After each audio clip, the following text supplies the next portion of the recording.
Israel की धरती पर अकाल का भयानक असर हर कोने में दिखाई दे रहा था। सूखी नदियां अपने सूखे बिस्तरों में सिकुड़ी हुई थीं। खेतों में कोई हरियाली नहीं, सिर्फ दरारें और सूखी मिट्टी का रूखापन, हवा में धूल की मोटी परत, और लोग भूख, थकान और भय से थरथरा रहे थे। बच्चे भूख से बिलबिला रहे थे।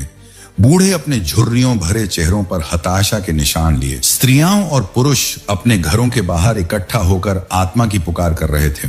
हर किसी के मन में एक ही सवाल था कि कब तक यह अंधेरा और अकाल चलेगा और कब तक राष्ट्र अपने झूठे देवताओं के जाल में फंसा रहेगा। और इसी बीच महल के भीतर राजा अहाब और रानी ईजेबेल सत्ता और लालच के खेल में व्यस्त थे। उनके महल के विशाल पत्थर और ऊंचे खंभे उनके आंतरिक डर, क्रोध और लालच का प्रतिबिंब बना रहे थे। अहाब का चेहरा हमेशा गुस्से और असुरक्षा से भरा रहता, जबकि ईजेबेल की आंखों में छल और क्रूरता का तेज दिखाई देता। वे बाल देवता की पूजा और अपने सत्ता की स्थिरता के लिए हर सीमा पार कर चुके थे। पूरे राज्य में बाल के मंदिरों का निर्माण और पूजा बढ़ती जा रही थी। लोगों के मन में डर और भ्रम फैलता जा रहा था। जिन्होंने परमेश्वर के भविष्यद्वक्ताओं को मार डाला, जंगल और पहाड़ों में अब केवल कुछ ही बचा हुआ भविष्यद्वक्ता रह गए थे। उनमें से सबसे अकेला और सबसे मजबूत था एलियाह, जो रात दिन जंगलों में प्रार्थना में डूबा रहता। अपनी थकी देह और धूल भरे वस्त्रों के बावजूद परमेश्वर से बातें करता, अपने राष्ट्र की पीड़ा महसूस करता और उस भीतर की खामोशी में परमेश्वर की आवाज सुनता, जो अचानक गहरी, शांत पर भयंकर शक्ति के साथ आई। एलियाह, उठ और उनके सामने खड़ा हो। यह आवाज केवल शब्द नहीं थी, बल्कि पूरे जंगल, हवाओं और पृथ्वी की गूंज में उतरती हुई शक्ति थी। और एलियाह ने अपने पसीने भीगे बालों को पीछे किया, अपने थके और धूल से जमे शरीर को सीधा किया, वस्त्र संभाले और जंगल की गहरी छांव से निकलते हुए उस रास्ते पर कदम बढ़ाए जो राजा अहाब के महल की ओर जाता था। हर कदम उसके भीतर दृढ़ विश्वास और परमेश्वर की शक्ति का संदेश लेकर चलता। धूल और पत्थरों पर चलने की आवाज उसके अंदर की स्थिरता को और भी स्पष्ट कर रही थी। वातावरण में पत्तों की सरसराहट, हल्की हवा, दूर से पगडंडियों पर दौड़ती छायाएं, सभी एलियाह के साहस और अकेलेपन की गवाही दे रही थी। और उसके हृदय में यह स्पष्ट था कि यह मार्ग आसान नहीं होगा। महल में सजी हुई लालच और भय की दीवारें, अहाब और ईजेबेल की चालें, बाल की पूजा का झूठा भव्य दृश्य, सब कुछ उसके सामने होगा। पर वह अकेला नहीं था, उसके साथ स्वर्ग की शक्ति थी। और जैसे ही उसने महल की ओर कदम बढ़ाए, उसकी आंखों में स्थिरता, उसके मन में शक्ति और उसके दिल में परमेश्वर का आदेश था कि अब समय आ गया है अंधकार और अत्याचार के सामने खड़ा होने का। और पूरी धरती की धूल, हर पक्षी की आवाज, हर पत्ते की सरसराहट, हर भूखी आत्मा की धड़कन, सब कुछ उसके लिए संदेश बन गई कि उसका मार्ग सत्य और न्याय की ओर ही ले जाएगा। महल के विशाल फाटक पर एलियाह का कदम पड़ते ही हवा और वातावरण भारी हो गया। पत्थर के खंभों पर लगी नक्काशियां और चमकती धातु की सजावट जैसे उसकी आग भरी उपस्थिति को महसूस कर रही हूँ। सैनिकों की कड़ी निगरानी, उनके चेहरे पर कठोरता और भय की झलक, उनके हाथों में तलवारें और भाले। पर एलियाह के कदमों को रोकने की हिम्मत किसी में भी नहीं थी, क्योंकि उसके भीतर जो अथॉरिटी और परमेश्वर की शक्ति झलक रही थी, वह किसी मानव शक्ति से तुलना नहीं हो सकती थी। वह धीरे धीरे महल की ऊंची सीढ़ियों पर चढ़ता हुआ दरबार की ओर बढ़ा। हर कदम फर्श पर गूंज बनकर फैल रहा था और महल के भीतर के दरबार का माहौल घुटन और भय से भरा था। राजा अहाब अपने सिंहासन पर मंत्रियों और सलाहकारों के बीच बैठा। उसके चेहरे पर गुस्से और चौंक का मिश्रण, उसका मन उथल पुथल और अस्थिरता के बीच झूल रहा था। जैसे ही उसकी नजर एलियाह पर पड़ी, उसका क्रोध एक तेज ज्वाला की तरह फूट पड़ा और उसने भारी आवाज में कहा, क्या तू वही है जिसने इस्राएल को संकट में डाल दिया? मास पर एलियाह ने बिना झिझक, बिना डर सीधे उसके सामने खड़े होकर अपनी आंखों में स्थिरता और उसकी आवाज में तलवार जैसी तीक्ष्णता के साथ उत्तर दिया, इस्राएल को संकट में मैंने नहीं डाला, तू और तेरे पिता का घराने ने डाला, क्योंकि तूने परमेश्वर की आज्ञाओं को छोड़ दिया और बाल के झूठे देवता की पूजा को पूरे राष्ट्र पर थोप दिया है। ये शब्द जैसे दरबार में बिजली गिरा हो, सन्नाटा छा गया। सैनिकों तक ने सांस रोक ली। मंत्री स्तब्ध होकर अपने स्थानों पर खड़े हो गए। अहाब की आंखों में क्रोध और आश्चर्य दोनों जलने लगे, लेकिन एलियाह ने अपनी बात यही नहीं रोकी, बल्कि आगे बढ़कर राजा के सामने स्पष्ट, कठोर और अंतिम चुनौती रखी। अब निर्णय का समय आ गया है। कर्मेल पर्वत पर पूरे इजराइल को बुलाया जाए। बाल के 450 भविष्यद्वक्ताओं को भी बुलाओ। और अशेरा की सेवा करने वाले 400 को भी आज यह साबित होगा कि सच कौन है, बाल या परमेश्वर। अहाब ने यह चुनौती सुनी तो भीतर से कांप उठा। उसे क्रोध और सत्ता के झुकने का डर दोनों झकझोर रहे थे। अकाल, भूख और जनता की बेचैनी ने उसे मजबूर कर दिया कि वह इस चुनौती को अस्वीकार न कर सके। उसने सेनापतियों को आदेश दिया कि पूरे इजराइल को पर्वत पर इकट्ठा किया जाए, और जैसे ही एलिय्याह मुड़कर महल से बाहर निकला, उसके पीछे हवा में एक अदृश्य शक्ति का आभास हो रहा था। यह स्पष्ट था कि राजा की सत्ता कांप चुकी थी, पर एलिय्याह अकेला नहीं था। उसके साथ वह शक्ति थी जिसने पर्वतों को, बादलों को, हवा को और पूरी धरती को आदेश देने की शक्ति रखती थी। और एलिय्याह की आंखों में चमक और चेहरे की गंभीरता यह संकेत दे रही थी कि अब न्याय और सत्य की लड़ाई शुरू होने वाली है। और उस क्षण हर इंसान, हर सैनिक, हर मंत्री और हर सेवक के भीतर यह एहसास उतर गया कि जिस मानव सत्ता के सामने वह खड़ा है, वह किसी साधारण मनुष्य के सामने नहीं, बल्कि परमेश्वर के चुने हुए दूत के सामने खड़ा है। और महल की बड़ी बड़ी दीवारों, झिलमिलाती रोशनी और भारी तलवारों के बीच यह स्पष्ट हो गया कि इजराइल के इतिहास का सबसे बड़ा टकराव अब पर्वत पर होने वाला है। करमेल पर्वत पर हजारों लोग इकट्ठा हो चुके थे। उनकी आंखों में डर, उम्मीद और अधूरी विश्वास की झलक। बच्चों की आंखें भी बड़े बुजुर्गों की तरह चमक रही थीं। हर तरफ बाल और अशेरा के भविष्यद्वक्ता खड़े थे। कुल मिलाकर लगभग 800 लोग। उनके वस्त्र रंग बिरंगे, सिर पर झंडियां और पगड़ी, हाथों में डंडे और छोटे छोटे बांस के ढोल। उनके चेहरे पर आत्मविश्वास और घमंड दोनों, लेकिन भीतर का डर छुपा हुआ था। और जनता के चेहरे पर उलझन और घबराहट। कहीं कहीं डर की वजह से वे अपने बच्चों को कसकर पकड़ रहे थे। एलिय्याह पर्वत की चोटी पर खड़ा था। उसकी छाती में सांसें गहरी और स्थिर, आंखों में एक पवित्र आग। उसके वस्त्र थोड़े फटे, धूल और मिट्टी में लथपथ, लेकिन उसकी उपस्थिति इतनी भारी कि पूरा पर्वत उसके चारों ओर एक दिव्य चुप्पी में डूब गया। और उसने ऐतिहासिक और शक्तिशाली शब्दों में कहा, कब तक दो डगों पर टटोलते रहोगे? यदि यहोवा परमेश्वर है तो उसी का अनुसरण करो, और यदि बाल है तो उसका। ये शब्द हवा में लहर की तरह फैल गए। जनता की धड़कनें थम गईं। सैनिक,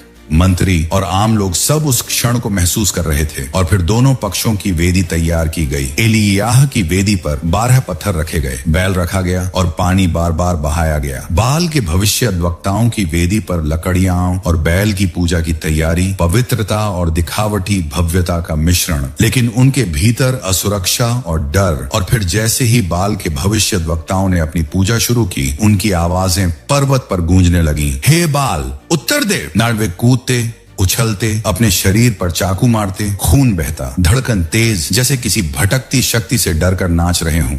उनकी पागलपन भरी प्रार्थना और उछल कूद इतनी तीव्र थी कि हवा में हलचल, पत्थरों की खड़खड़ाहट और पेड़ों की सरसराहट, सब कुछ इस अजीब पागलपन में डूब गई। लेकिन आसमान शांत, मौन और अनुक्रियाशील। कोई बिजली नहीं, कोई बादल नहीं, कोई आग नहीं। और फिर एलिय्याह ने अपने दृष्टि से पूरे दृश्य को देखा। उसकी आंखों में व्यंग्य और विश्वास का मिश्रण। उसने धीमे पर कटाक्षपूर्ण शब्दों में कहा, जोर से पुकारो, शायद वह सो रहा हो, शायद व्यस्त है या कहीं और देख रहा है। और यह व्यंग्य और शांत आत्मविश्वास पूरे पर्वत पर गूंज गया। लोग पल भर के लिए थम गए। बाल के भविष्यद्वक्ताओं का उत्साह धीरे धीरे घबराहट में बदलने लगा। उनके कूदने फांदने का पैटर्न टूटने लगा। उनके चेहरे पर डर और असमर्थता की झलक, और जनता के भीतर हलचल। उनका मन अब लड़ाई की ओर झुक रहा था। यह स्पष्ट था कि यह परीक्षण सिर्फ भविष्यद्वक्ताओं का नहीं, बल्कि पूरे राष्ट्र की आत्मा का था। और पर्वत पर हवा, धूल, रोशनी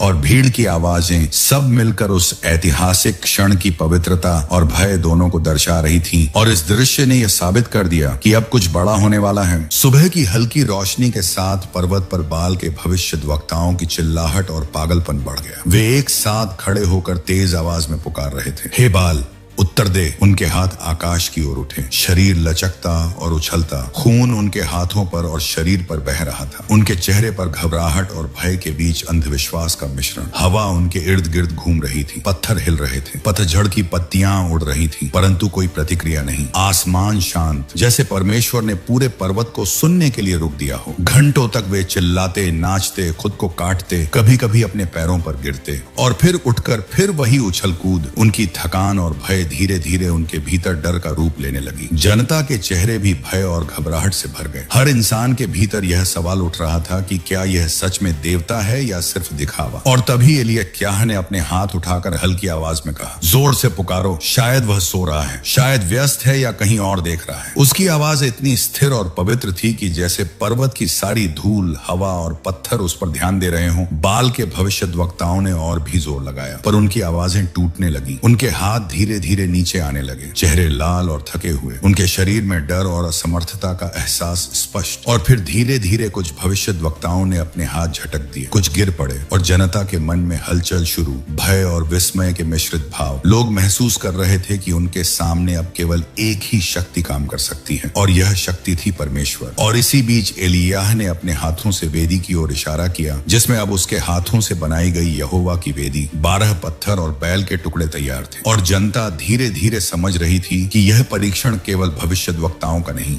बल्कि उनके अपने विश्वास और राष्ट्र की आत्मा का निर्णायक क्षण है। हवा ठहरी, सूरज की किरणें पत्थरों पर चमक रही थीं और पर्वत पर एक अजीब सी ऊर्जा महसूस हो रही थी, जैसे कि अब कोई महान घटना घटने वाली है। और हर कोई जान रहा था कि अब सत्य और झूठ की लड़ाई अपने चरम पर पहुंच चुकी है, और केवल परमेश्वर ही अपने चिन्ह और शक्ति से सबको दिखाएगा कि वह अकेला, सच्चा और शक्तिशाली है। बाल के भविष्यद्वक्ताओं की विफलता और जनता के भीतर डर और विस्मय के बीच एलियाह पर्वत पर एक शांत, गंभीर और दृढ़ मुद्रा में खड़ा था। उसने अपनी नजरें पूरे दृश्य पर घुमाई। हवा में हल्की ठंडी सरसराहट, पत्थरों पर सूरज की चमक और भीड़ की सांसें, सब कुछ उसकी ओर मुड़ी हुई प्रतीत हो रही थी। और फिर उसने अपने हाथों से टूटी हुई यहोवा की वेदी उठाई, पत्थरों पर ढालते हुए उसे फिर से आकार दिया। 12 बड़े पत्थर, इजराइल के 12 गोत्रों का प्रतिनिधित्व करते हुए, जैसे पूरे राष्ट्र की आत्मा उसके हाथों में हो। बैल को काट कर उसके टुकड़े वेदी पर रखे, उसके हर कदम और हर स्पर्श में एक दिव्य शक्ति का एहसास। और उसके चारों ओर खड़े लोग धीरे धीरे कांपने लगे। जनता के मन में सवाल, यह क्या कर रहा है? और इसके बावजूद एलियाह ने पानी का काम शुरू किया। खाई में पानी भरना, 3 बार, बैल और लकड़ियों को भीगते हुए देखना। पानी की हर बूंद पत्थरों और मिट्टी के बीच गूंज रही थी। पानी की आवाज पर्वत पर हल्की फिर भी स्पष्ट प्रतीत हो रही थी।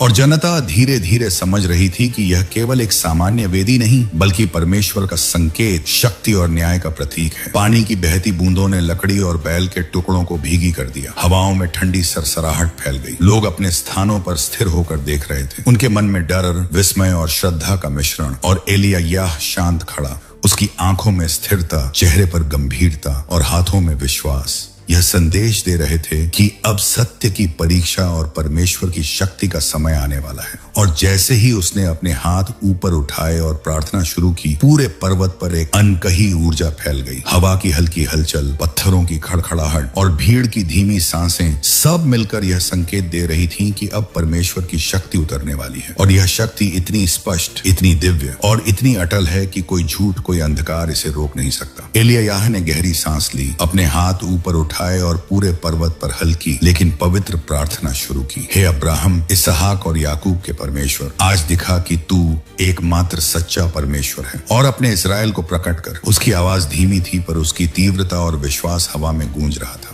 और जैसे ही प्रार्थना पूरी हुई, आकाश अचानक घना और अंधकारमय हो गया। सूरज की रोशनी दब गई, बादल मोटे और गहरे काले, बिजली की हल्की चमक हवा में दौड़ रही थी। जनता के चेहरे डर और विस्मय से भर गए। बाल के भविष्यद्वक्ताओं के चेहरे भयभीत, उनकी आंखें खुली रह गईं। और तभी अचानक स्वर्ग से एक विशाल स्तंभ आग का आसमान की ओर उठने लगा।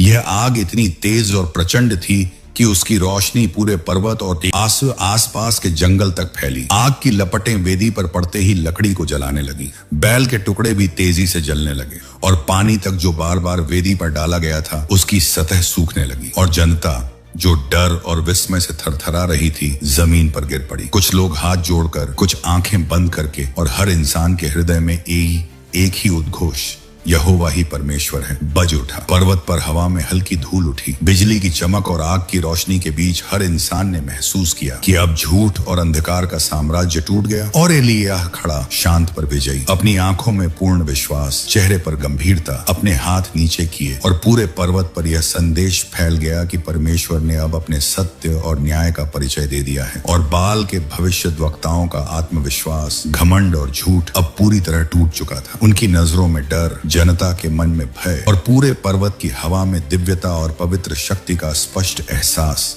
और एलियाह ने धीरे से अपने होंठों पर मुस्कान रखी, यह जानते हुए कि अब धर्म और सत्य का मार्ग फिर से इस्राएल में स्थापित होने वाला है और परमेश्वर की शक्ति ने पूरी दुनिया को स्पष्ट कर दिया कि उसके लिए कोई भी शक्ति बाधा नहीं बन सकती। जैसे ही पर्वत पर आग और बिजली की घटनाएं खत्म हुई, एलियाह ने गहरी सांस ली, अपने हाथ नीचे किए और धीरे धीरे बाल के भविष्यद्वक्ताओं की ओर बढ़ा। उनकी आंखों में डर और पसीने के निशान, चेहरे लाल और थके हुए और जनता के चेहरे पर विस्मय और राहत का मिश्रण। एलियाह ने ठंडी, स्थिर और निर्णायक आवाज में कहा, इन दुष्ट भविष्यद्वक्ताओं को पकड़ो। और सैनिकों ने एक एक कर उन्हें पकड़ना शुरू किया। उनका घमंड, पागलपन और झूठ अब पूरी तरह टूट चुका था और जनता ने देखा कि न्याय का शासन और परमेश्वर की शक्ति ने स्पष्ट जीत हासिल की। और उसी समय आसमान में काले बादल जमा होने लगे, पर्वत और घाटियों में हल्की ठंडी हवा चली और एलियाह ने अपने नौकर को आदेश दिया, जाकर देख बादल उठ रहे हैं क्या। नौकर गया, लौटकर छोटा हाथ जैसा बादल दिखाया और एलियाह ने मुस्कुराते हुए उसे 7 बार भेजा। हर बार बादल बढ़ता गया, हवा में नमी फैल गई और देखते ही देखते पर्वत और आसपास की घाटियों में बारिश की महाआंधी शुरू हो गई। तेज हवा, बूंदों की गड़गड़ाहट, पहाड़ों की पथरीली सतह पर पानी की धारा बहने लगी और अहाब का रथ जो पर्वत के नीचे खड़ा था, अब तेज बारिश और भूकंप जैसी हवा में धीरे धीरे आगे बढ़ने लगा।